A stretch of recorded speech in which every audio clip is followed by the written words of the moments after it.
Jananim Sharadam Devi Ramakrishnam Jagadgurum Padapadme Tayo Shritva Pranamami Muhurmuhum Namah Shri Yatirajaya Vivekananda Suraye Satchit Sukaswarupaya Swamine Tapaharine.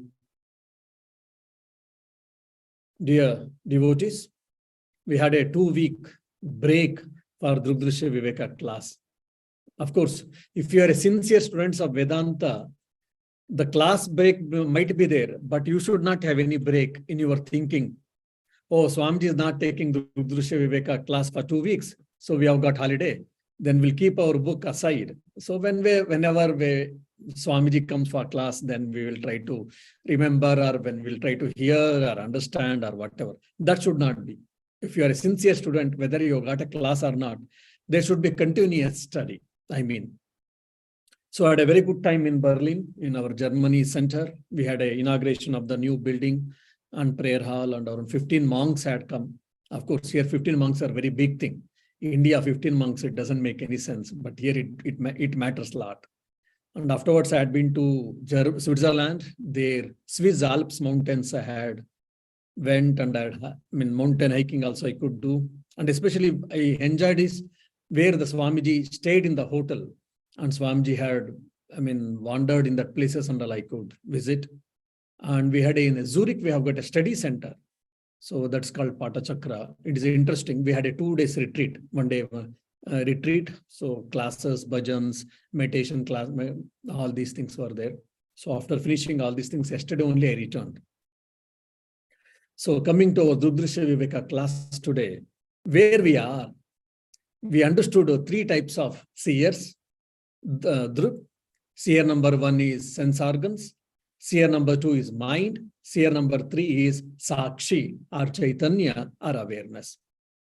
And the nature of these 3 seers also we did understand.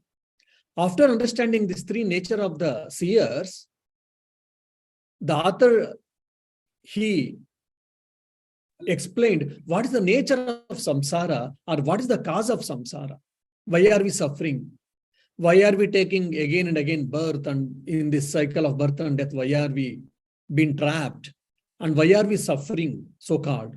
What is the cause for all this samsara? What is the cause for this ajnana, the misunderstanding or ignorance? This also we discussed.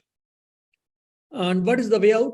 Then the misidentification from the Drik 1, Drik 2, Seer 1, Seer 2 has to be removed, and Seer 3, that is Sakshi, has to be established.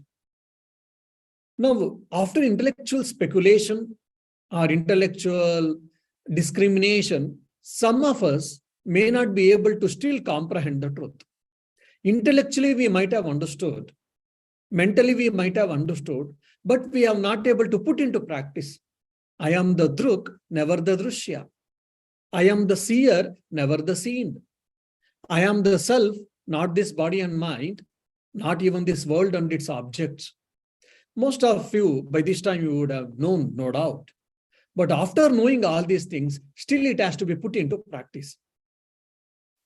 The author is giving a practical solution, which is called Nididhyasana, Vedantic contemplation.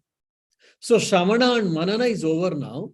By this time, if some of you have got realization Nididhyasana is not required, still the experience of the truth is not happened. That means Nididhyasana is required for all of us. That's why the author is going to discuss now Nididhyasana. A funny story I remember. There was a pseudo-Vedantin. There were 2 Vedantins. Probably, I don't know whether did I tell this joke or not for you, Vedantic joke. Rama Shastri and Krishna Shastri were there. Rama Bhatta and Krishna Bhatta was there too. Both of them had studied Sanskrit, they had studied Vedas, Upanishads, all the Vedantic texts. Both of them were very good at it, philosophy or Vedanta. Even in Sanskrit, if you want, hours together, they were able to speak and explain the Vedantic truths. They could have even argued with the hairline arguments. Such a way, they were Panditas. But for some reason, both of them, they had a very quarrel. They had a quarrel. They were neighbors actually. And they had a quarrel. Because of the quarrel, they had stopped talking. Not only that, the quarrel transferred into enmity. They were unable to go each other, meet each other. Even they were unable to see each other face to face. And for some or other petty reason, they used to quarrel. In that whole village, their quarrel had become very famous. Once this Krishna Bhatta was called for a sermon, for a function, and there he was supposed to speak on this Aham Brahmasmi, the Mahavakya. I am that Brahman. Of course, he had well prepared, and because that Krishna Bhatta was coming, who is a great scholar, a lot of people were assembled to hear his exposition, philosophical exposition. While giving his narration or lecture on Aham Brahmasmi, there a particular place, he had to quote one more Sanskrit greatest philosophical truth, that is Sarvam Kalvidam Brahma. Whatever exists in this world, everything is Brahman. So he was supposed to quote this Sanskrit statement, Vedic statement or Upanishadic statement. When he was about to quote this, suddenly his mind remembered Ramabhatta. So, Sarvam Kalvidam Brahma, everything is Brahman, okay, but somehow his mind was unable to understand, unable to accept Ramabhatta also as a Brahman because of his enmity and because of his vengeance or whatever. Anyhow, he was a Sanskrit, Sanskrit Pandit. Instantly he can, write poems or write sentences. So he made Sarvam Kalvidam Brahma Ramabhattam Vina. He added this Ramabhattam Vina. Everything is Brahman. Whatever exists in this world, everything is Brahman, but except Ramabhatta. So Ramabhattam Vina, except Ramabhatta, he said. Of course, many people didn't understand because they don't understand Sanskrit. They didn't understand this funny statement. So here the so he's a great Vedantin. He has studied Vedas. He has studied Upanishads. Okay, in this mundane life, in the empirical life, we have to face all these type of circumstances, situations, but somewhere he had to digest actually. He should have been digested. Or at least when he was talking on this Brahman, Aham Brahmasmi, Sarvam Kalvidam Brahma, he should have that intellectual maturity to accept Ramabhatta also as a Brahman. Because he is also Brahman, fine, but at the Vyavaharika Satya, we have quarrels, so we don't go each other, we don't judge each other, that is fine. He should have accepted the truth, fact, but whatever his intelligence was there, whatever he had philosophical understanding, that didn't become the matter of an experience. It didn't become the matter of the fact in his life.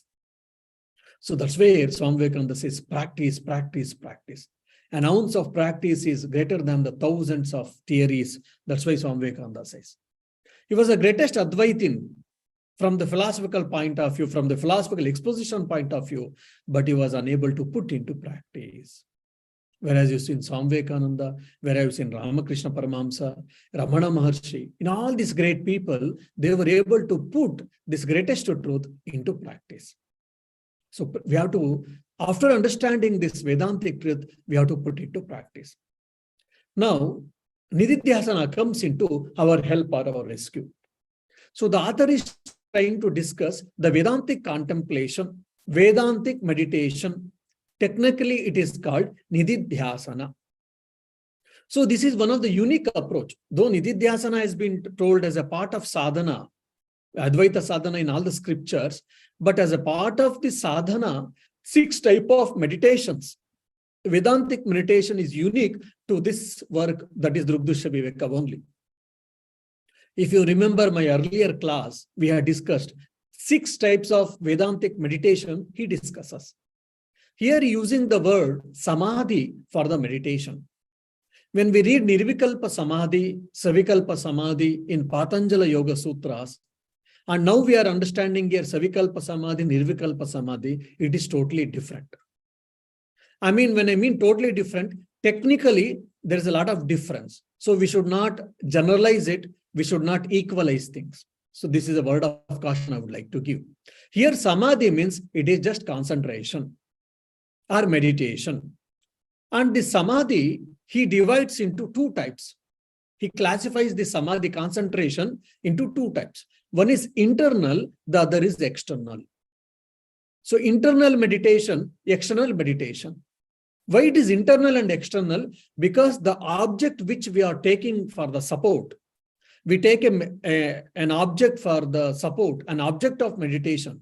So based on that object of meditation, it has been classified into internal and as well as external. Means if the object of meditation is internal, that is internal meditation, internal concentration, antar samadhi. If the object of meditation is external, that is called bahya samadhi, external meditation or external concentration. Now, this internal meditation or internal concentration has been subclassified into two more groups. One is savikalpa, the other is nirvikalpa. Savikalpa means we can understand here, there are modifications, but a similar type of modifications. Nirvikalpa, general meaning is there is no vikalpa, there are no modifications. But here it is not so. It is a minimal modifications we have to understand. And samadhi has been divided into two, classified into two. One is internal, the other is external. Then we are trying to understand of internal. Internal meditation, concentration has been subclassified into two. One is savikalpa and nirvikalpa. So savikalpa again has been classified into two more groups. One is drishya, the second is bahya. Drishya means here object. Bahya means here it is actually the word association or word associated. So savikalpa has been subclassified into two more. One is object meditation or drishya meditation, drishya samadhi. The other is bahya, that is word associated. Then what about nirvikalpa? Nirvikalpa samadhi, no more classification. Similarly, here external samadhi, bahya samadhi also has been classified into two groups, savikalpa and nirvikalpa. Nirvikalpa, no more classification. Savikalpa has been classified into again drishya and shabda. Drishya means object associated. Shabda means, as we know, word associated. That's how it is 6 types of meditations.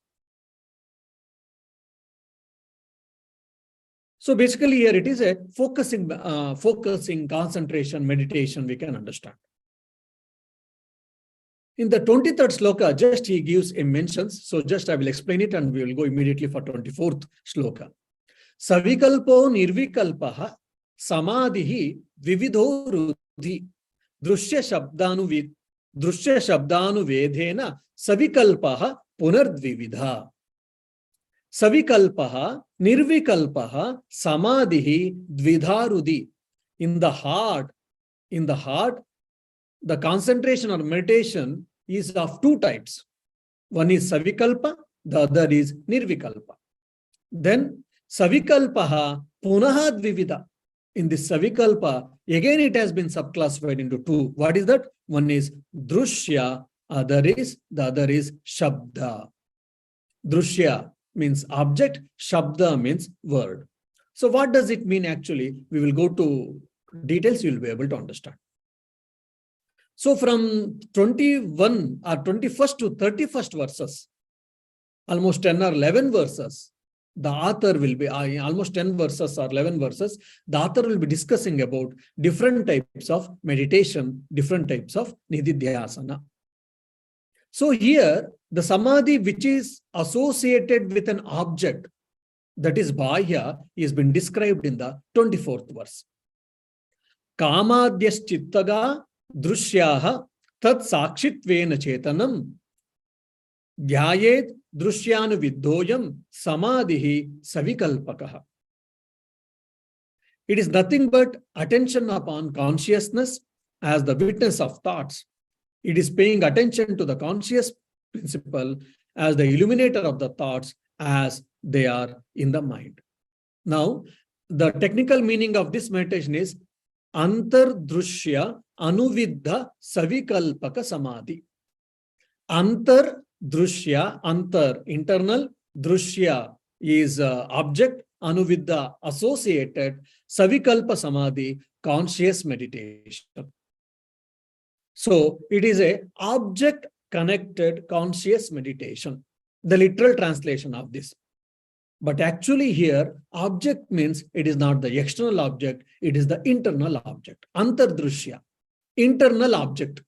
Drishya means object, Drik means seer, we have no, seen also we see. So subject, object, seer, seen. So Drishya here it is object. What object? Internal object. What can be the internal object? Here internal object is nothing but like desires, thoughts, ideas, all these things can be taken. Now, for an example, a desire comes into picture. Suddenly, we thought, okay, now for an example, Ganapati Abba is going on. Modaka has prepared in the house. Modaka has been prepared. Sweet. Modaka, again, it is a sweet. Now we are diabetic. So doctors have told better not to eat sweets.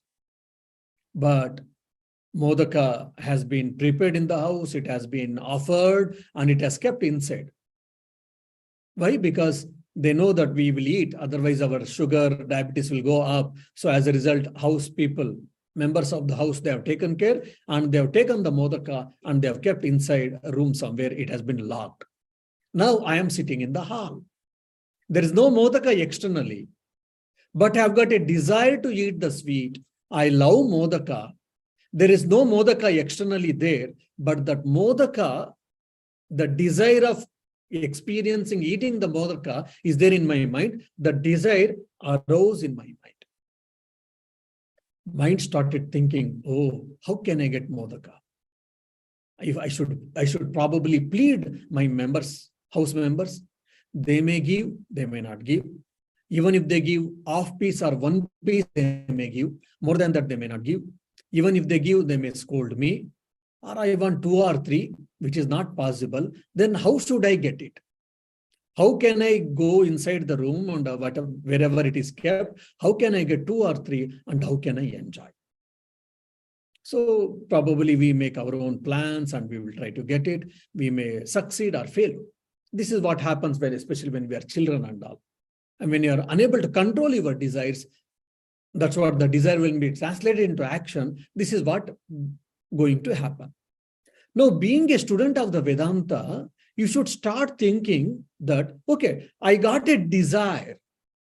I got a desire to eat modaka, to eat sweet. What is this desire at all? Oh, you know, Swamiji, controlling desires are very difficult. Just like controlling the mind, how it is difficult, controlling the desires are also equally difficult. Fine, well said, but now we should start, by this time, we should start inquiring, we should start analyzing, what is this desire at all, after all? What is this nature of the desire? Oh, the desire comes because of my memory or because of my samskara, earlier tendencies. Fine, well said. But what is this desire? The desires are also nothing but in the form of thought, actually. And when I identify with this thought, only then the thought gets power, the desire gets power. Otherwise, desires by themselves, the thoughts by themselves, they don't have any power. Because I get attached to the thought, I means the Sakshi get attached to the thought, I attach to that, I give importance to the thought, that desire as a desire, that's where it gets a value, it gets a life, and it becomes so difficult for us to control. Now, I, being a Sakshi, Chaitanya, seer number 3, I should start analyzing and I should start observing the desire. The moment when you start observing and analyzing and observing the thought, the desire thought, then the desire thought will lose its value, lose its force, and just the thought comes and it goes. This is what they are trying to explain here. The internal object meditation. A desire came, modaka eating, just you are observing, it came and it went. Suddenly, then again you remembered, okay, I will eat obatu. Obatu has been made. Obatu thought came, again you were observing and it went away. Then ice cream thought might have come. Ice cream thought came, you observed, it went away, it died out. So similarly, whatever thought may come, whatever thought may go, it will come and it will go, no doubt. But the moment you attach, it will have a value. The moment you start analyzing and witnessing, then it loses its value. This the best example is if you are a cashier in the hotel. Say for an example, argument's sake or discussion's sake, you are a cashier or you are sitting in the hotel. And the whole day, probably 100 people might have, 100 customers might have come. 100 customers, they came, they ate something, they gave, bill was paid and you received the money. You might have exchanged 1 or 2 sentences. Then the night when you go back to your house, fresh up and finish your supper, and when you go to bed, and when you close your eyes, probably you will remember 1 or 2 or maybe 5. Who are they? Their picture has created a good picture and impact on your mind. That's why your mind is able to remember them in the form of thought. What is that? One is so beautifully they discussed with you, maybe with their nature, with their talk style, or with their dialogues, you may remember. Someone, they might have quarreled with you. They might not have paid properly the money. They made some nonsense, you may remember. Third, some are known people already. Your loved ones, your dear ones, your neighbors, your friends, whoever may be. Then you will be able to remember. Third one. The fourth is because of some XYZ reason, somehow you remember. Means that's why you are able to remember even now, otherwise not all of them. So similarly, so many thoughts are coming and so many thoughts are going. The moment you start becoming witness, you take the role of witness, all these thoughts will lose value. As a extension of it, what happens? Your restlessness of the mind gets curbed, controlled. Thousands of thoughts are coming and going. When you start experiencing it, when you start witnessing it, then what happens? These thousands of thoughts will reduce to hundreds of thoughts. Hundreds of thoughts will be reduced to tens of thoughts. Then 10, 5, 4, 3, 2, 1 it becomes. And finally, we will reach the thoughtless state, or maybe a very minimal, only 1 or 2 thoughts. Then the experiencing of the self becomes very easy. Just like when the water is calm, you'll be able to see the base of the river or the tank or the ocean or the pond. So similarly, when your mind is calm, you'll be able to experience the self in the better way. So to have that, to reach that, this is what the sadhana is. And the Vedantic scriptures, they give one more explanation, which is very technically they explain. For example, you are sitting in a hall. Already, I think I did explain this. I've narrated this example. You are sitting in a room, in a big hall. There is a sofa, there is a table, dining table, there is a chair, there is some showcase, there are some toys, there are some different vases, so many things are there. We are experiencing so many things. And we are recognizing it. Probably when we close our eyes, if your power of observation and your power of memory is good, mostly you'll be able to tell the things. Okay, these are the things are there in this hall. But one thing we forgot to recognize, which we have taken for granted, that because of the light, we are able to perceive all these things. There is an underground thing, there's a background thing which is called light. Because of the light, I was able to see that TV screen. There is a TV. Because of the light, I was able to see the table. Because of the light, I was able to see the desk. Because of the light, of course, my eyes are there, sense organs are involved, no doubt. Because of the light, I was able to see the showcase, toys, and so many furniture, so many things I was able to see. Because of the one light, I was able to see all that. If there was no light, then I couldn't see all of these things. So now the Vedanta is trying to shift our focus, shift our attention from the things to the light. My dear, because of the light, you are able to see all of these objects. You are only obsessed with these objects. So shift your focus, shift your attention from the objects to the light. So similarly, so many thoughts are coming and going in the form of desires, in the form of experiences, fine. But there is an experiencer. Because of the experiencer, the experienced has got a value. Because of the Sakshi, because of the seer 3, Because of the witness, all these thoughts have got value. It has got power. Otherwise, it loses its power. It loses its existence. So shift your focus from the thoughts or from desires, from ideas to the witness. So practice more and more that you start giving attention more and more to the seer number 3, that you are a witness, not these thoughts. Separate yourself from the thoughts and switch over to, or yourself, you identify with the witness instead of the thoughts. That is what the author is going to tell. So then what happens? Things comes and things go. You don't get disturbed. That's where Ramana Maharshi, when someone asked, how can I be happy?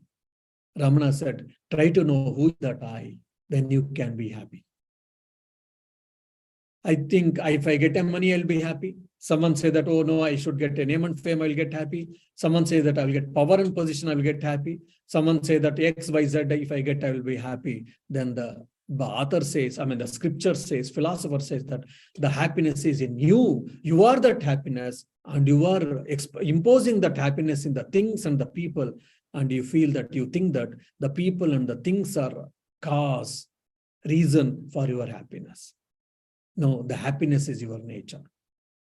So similarly, there are so many thoughts are there, so many desires are there, so many objects are the internal objects, but discriminate, differentiate it. They are all objects, and you are the subject, you are the witness. You identify yourself more and more with the witness, not the thoughts. That's what the author is trying to tell. So shift your attention, shift your focus from the object to the subject, from the thoughts to the witness. That's what author is trying to tell. Why? Because objects are subject to arrival and objects are subject to departure, but the light does not. In the room, so many things can change, but the light doesn't change. Objects are continuously changing, but light doesn't change. But of course, contextually you have to understand here. Someone may say that, no, Swamiji, if I increase the light, power light, there are lights are there somewhere, like if you knobs are there, when you increase the light, the power of light increases, the power of light can be decreased. All these things can be done. So contextually we have to understand. Objects have different forms and colors, but light doesn't. Sunlight.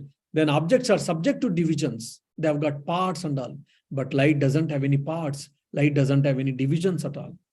Then objects can be dirty, it can be contaminated, it can become impure, but light is ever pure. So these objects can be considered as a thought, and the light can be considered or compared to the taken as a witness. That is the Sakshi. And the same thing you can see, a room is nothing but the mind. So there are different type of people, different type of thought, different type of objects in the room or in the hall. Like we have got different type of thoughts in our mind, like desires, anger, jealousy, happiness, love, hatred. So many things are there. Different type of thoughts. There's a light in the room which is in the constant in the room, and there's a witness which is constant. So from these thoughts, switch over, shift your attention, shift your focus towards the self. Then what happens? Then you will be happy. Thoughts come and goes, desire come and goes, ideas come and go, but you are always there as a witness. And these thoughts don't pervade everywhere. They're limited in the function, limited in the place and all, but consciousness is all pervading.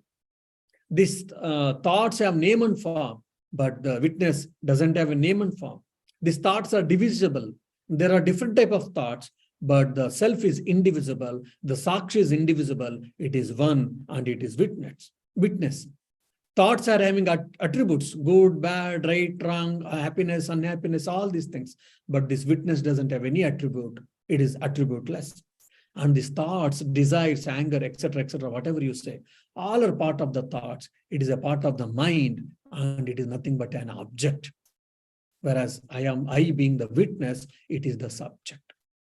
Now, a sensible question should come if you are listening to my arguments and listening to my talk seriously, that then I am the witness. I am the Sakshi. I am the Chaitanya. Is it also not a thought, Swamiji?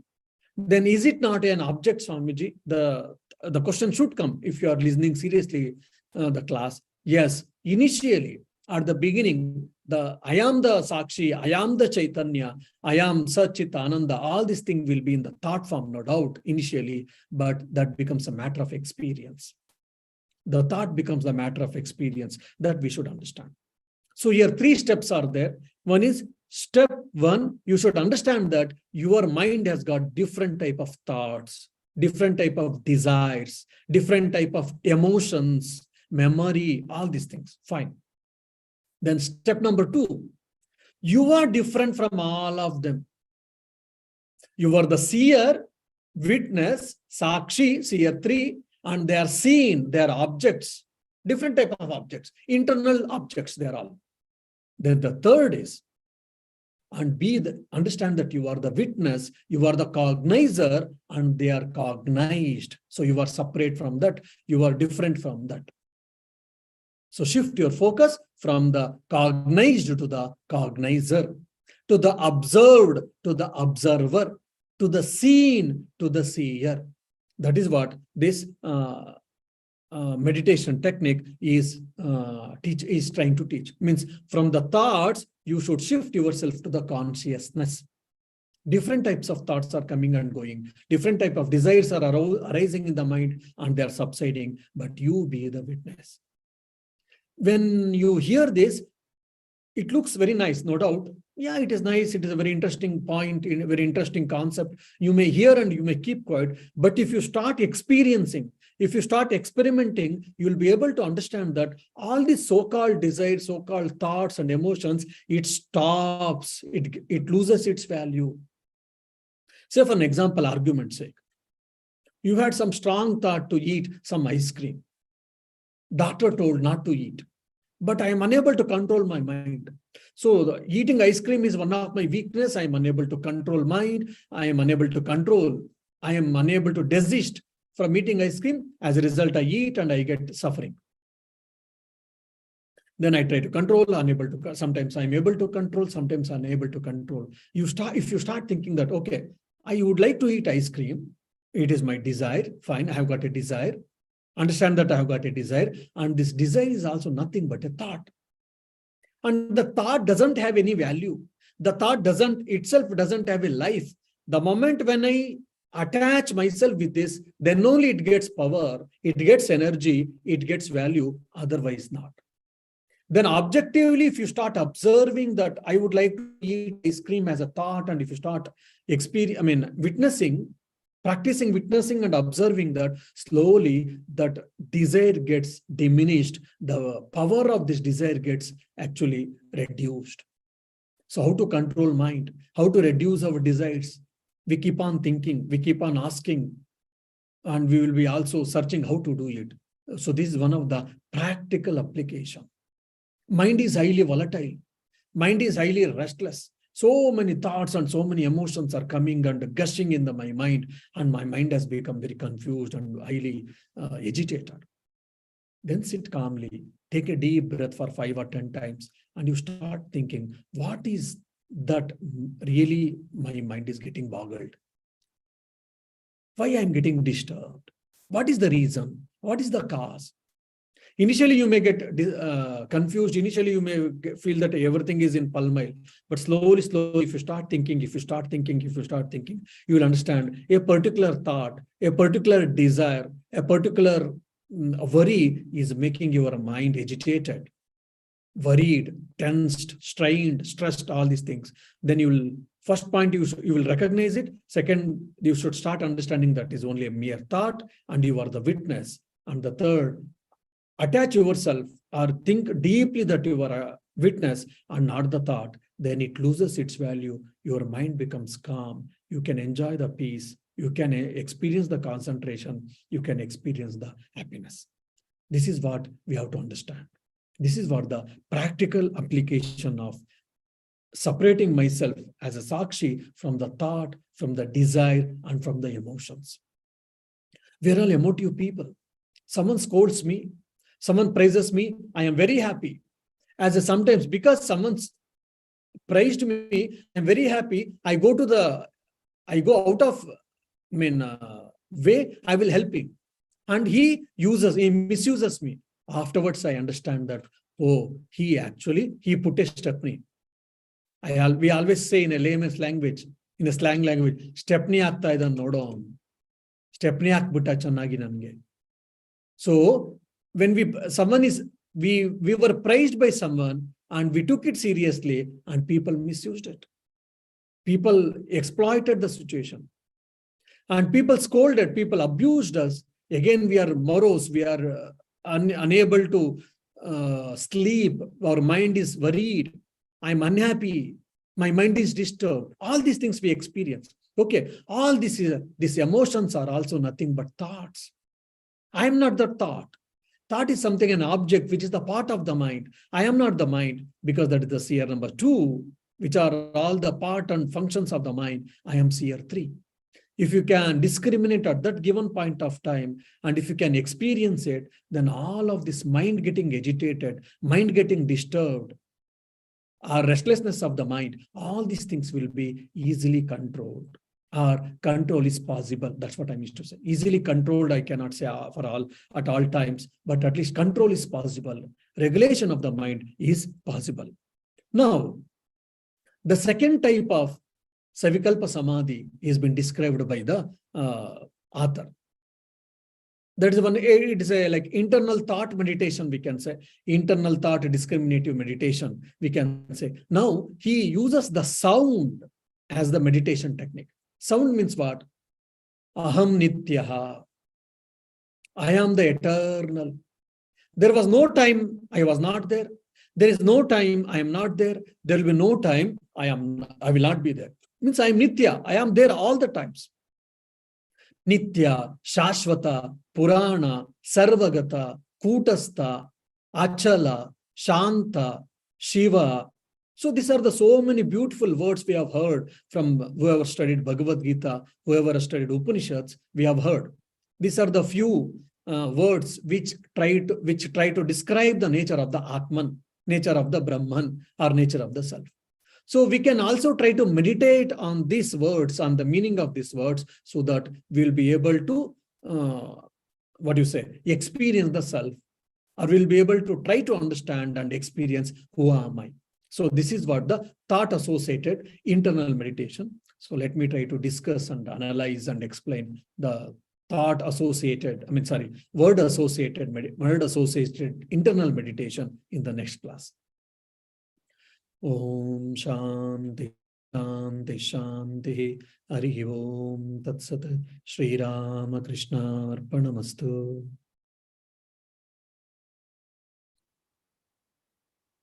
Yeah, any question?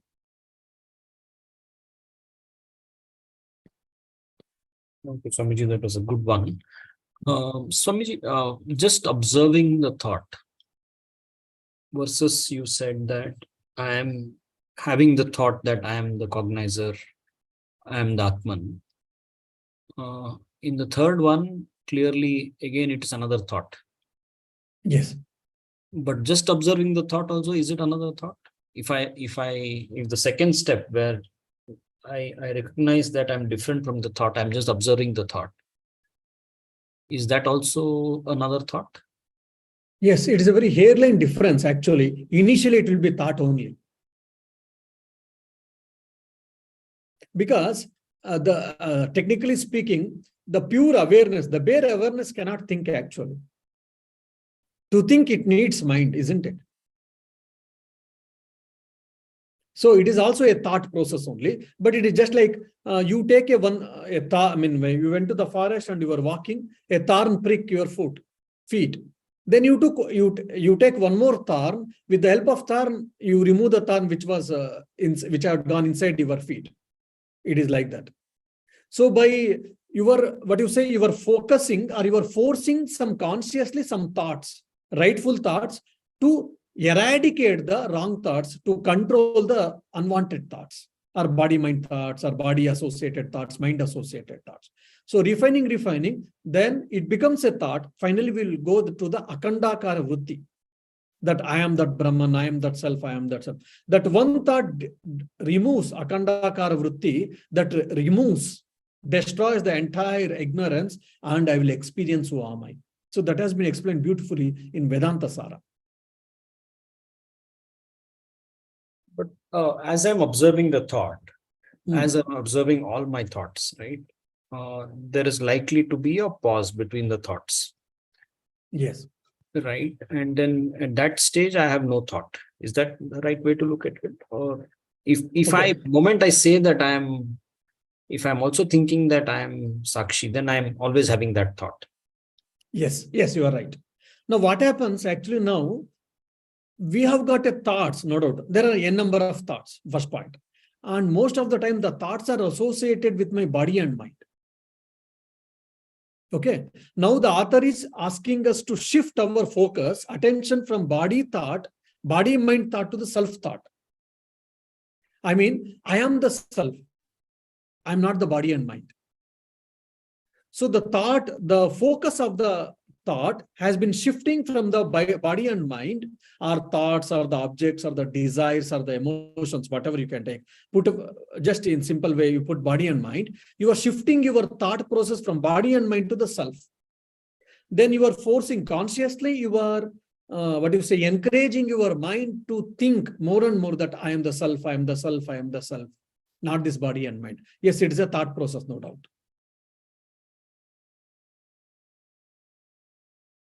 So you got your doubt clear?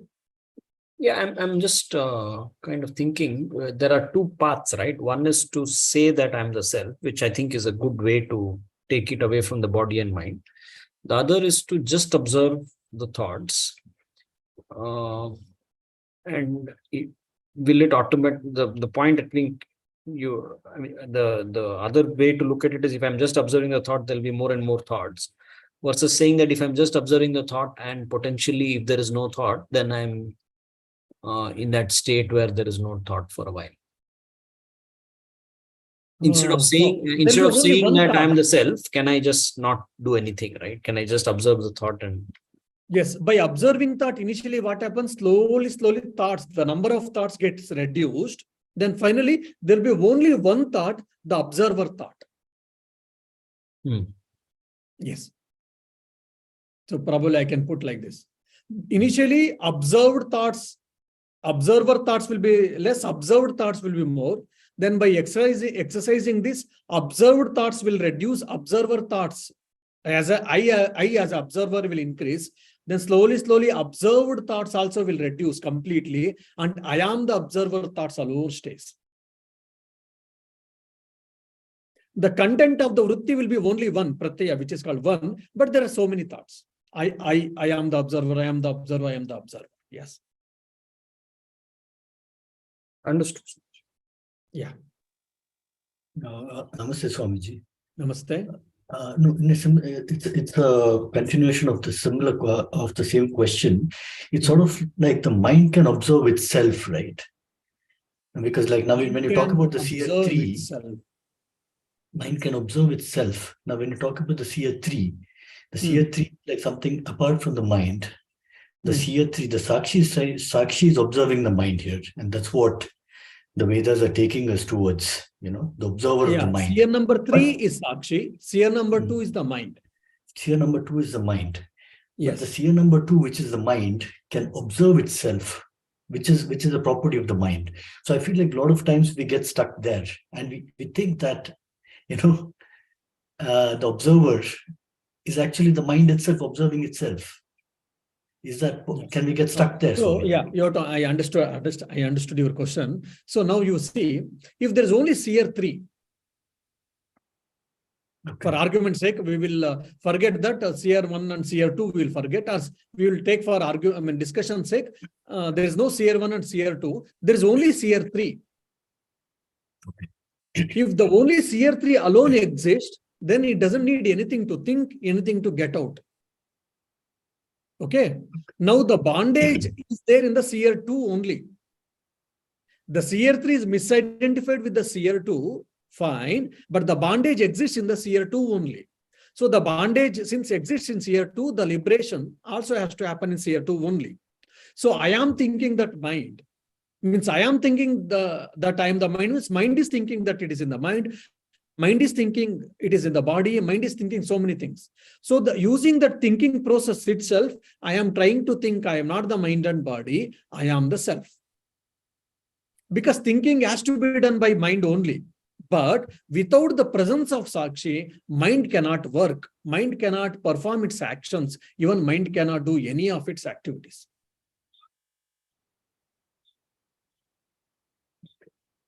Did you understand that subtle difference? I mean, this is a slightly difficult one, but probably will take time to get there. Because then there's one more thing, another somewhere I heard, in one of the Vedanta talks, because we tend to get stuck there, the mind, sometimes it's referred to as introspection. The mind is, the mind is looking at itself. So sometimes the process of neti, which is also a practice and a part of Vedanta. And even Shankaracharya has talked about the same thing in Nirvana Shakatam. So will that help, Swamiji? Neti. Yes. Because So there are two sadhana paths. One is Soham, the other is Neti. Soham is I am that, I am that, I am that. I am that self, I am that self, I am that self. Neti is I am not this, I am not this, I am not this. What I am not this? I am not this house, I am not this mobile, I am not this body, I am not this mind, I am not this emotion. So whatever you see, whatever you experience, perceive, all of them are not. I am not this, I am not this, I am not this. Then what I am? When you keep on going, saying that I am not this, somewhere you will come and you will stop thinking I am not this, because there nothing is there, nothing exists there. There is nothing to think there. That is yourself. Again, when you're doing this neti, and when you're negating the mind and the thoughts, when you're negating, is there a point where you will reach? Because I think in Kathopanishad it sort of says that you reach the sphere of Ishvara.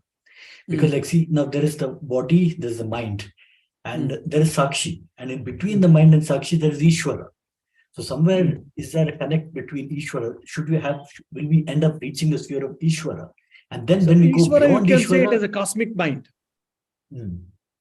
Contextually, contextually for your example, for your question's sake, I'm telling you, here Ishvara, you can think of that it is a cosmic mind. Okay. So do we get there? And is there something called as vrittis of the Ishvara himself? Is there something like that? Ishvara vrittis. Is there something like that, Swamiji? The vrittis which belongs to Ishvara, it is called Ishvara vrittis, that's all. Okay. And can we experience that at some point? Yeah. When you, in a meditation, when your mind goes to the higher level, you will get connected with the cosmic mind. Then you can experience. That's what, like, for example, in the Kakadi Ghat, when Swami Vivekananda was sitting and meditating, so his contemplation, his mind went to the highest level and he started experiencing that. Microcosm and macrocosm both are one and the same. For example, the Rishis got mantras. The mantras were revealed to them. It was not composed or written. How that mantras were revealed to them? Because they were able to switch over. They were able to connect to that cosmic mind. That's why they were able to receive that mantras. They were able to, mantras were revealed to them. If you or me, who are with the meditation, with our severe austerities, purity of the mind, if we can switch over to that level, frequency of the mind, we can take there, definitely we can experience the vrittis. Thank you so much. Yeah.